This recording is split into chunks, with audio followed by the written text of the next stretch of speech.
1995 batch के IPS officer Yogesh Deshmukh ने Indore IG का पदभार संभाला है। इस दौरान उन्होंने शहर के लॉ एंड ऑर्डर को मजबूत करने और आपराधिक तत्वों पर लगाम लगाने की बात कही। उन्होंने कहा कि शहरवासियों को यह आश्वस्त होना चाहिए कि पुलिस उनके साथ है और इन्हीं कुछ मुद्दों पर नवागत आईजी से खास बातचीत की हमारे संवाददाता भारत पाटिल ने।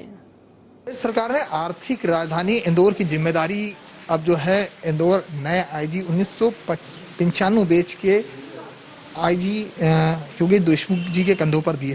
सर, तमाम बड़े शहरों में आप रहे, भोपाल जैसी जिम्मेदारी संभाली जो आर्थिक राजधानी है, मिनी मुंबई को राजधानी के साथ अब ये मिनी मुंबई इंदौर है जिसे आर्थिक राजधानी कहा जाता है।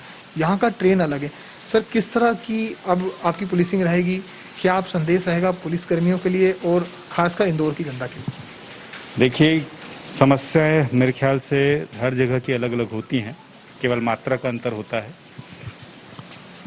हाँ, निश्चित तौर पे इंदौर आर्थिक राजधानी है तो यहाँ की रहन सहन, जीवन जीने का तरीका डिफरेंट है, लेकिन इसी रहन सहन में यहाँ की पुलिस इतने साले वर्षों में एक अपनी दक्षता भी हासिल की है, उसको पुलिसिंग का तरीका भी नया नया आया है। जहाँ तक एज आईजी इस रेंज का होने के नाते मैं तो यही आशा करूँगा कि हम जितने भी समस्त जनता है उनकी आकांक्षाओं को हम पूरा करें और हमारे जवान सभी स्वस्थ रहें, जिससे कि वो आम जन की सेवा करते रहें। यही हम लोग का लक्ष्य है।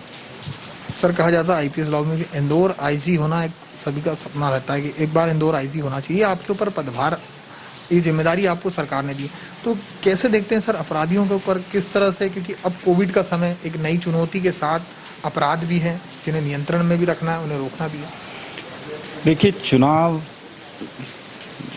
चुनौतियां तो आएंगी और पुलिस 24 घंटे की नौकरी है, नौकरी के साथ साथ ये जनसेवा है, तो चुनौतियां आएंगी, चुनौतियों से निपटना हमारा काम है। इतना मैं विश्वास दिला सकता हूँ, ये हमारा निरंतर प्रयास रहेगा कि आम जन सुरक्षित रहें, आम जन का रोजमर्रा का जीवन आराम से चले।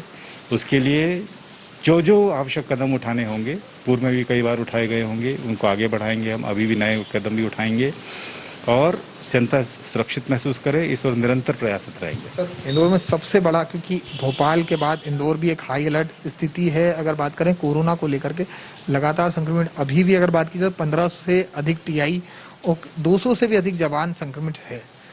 ऐसे में पुलिसिंग के लिए मनोबल बढ़ाना आपकी जिम्मेदारी है, लेकिन आप जैसे अफसर किस तरह से नई शुरुआत रहेगी, क्या अधिकारियों से या कर्मचारियों से क्या संदेश रहेगा?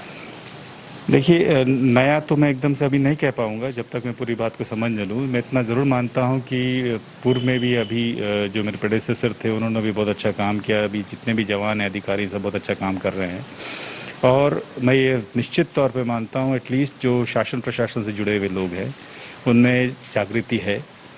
रिस्क्स हैं, बिल्कुल हैं, चूँकि फ्रंट लाइन में रहते हैं, लेकिन उस जागृति होने का एक ये है कि अपने ड्यूटीज़ में वो निरंतर बने हुए हैं और उनका मनोबल ऊंचा रहे, ये तो हम लोग की जिम्मेदारी है ही। और मुझे आशा है कि यूं ही वो अपने कार्य में अग्रसर रहेंगे। जहां तक लोगों को सुरक्षित महसूस कराने के लिए अपराधियों के विरुद्ध कार्रवाई की बात है, जैसे मैंने कहा पूर्व में भी होता रहा है और निरंतर इस पे कठोर कार्रवाई होती रहेगी। इंदौर के लिए कहा जाता है कि भूमाफियाओं का एक बड़ा गढ़ है इंदौर, और भूमाफियाओं पर हालांकि इससे पहले जो भी बड़े अधिकारी रहे, अच्छी एक कमर तोड़ भूमाफियाओं पर अभियान भी चला।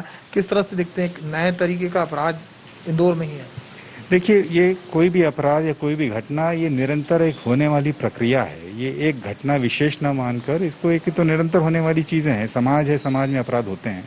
जैसे खुद ही आपने कहा कि अभी पिछले कुछ समय में बहुत अच्छी कार्रवाइयाँ हुई हैं, तो यही कार्रवाई आगे भी होती रहेगी और निरंतर ये जो समाज में अपराध होते रहते हैं, विभिन्न तरह के अपराध होते रहते हैं, पुलिस को अपने आप को एडजस्ट भी करना होता है, तो ये निरंतर कार्रवाई चलती रहेगी।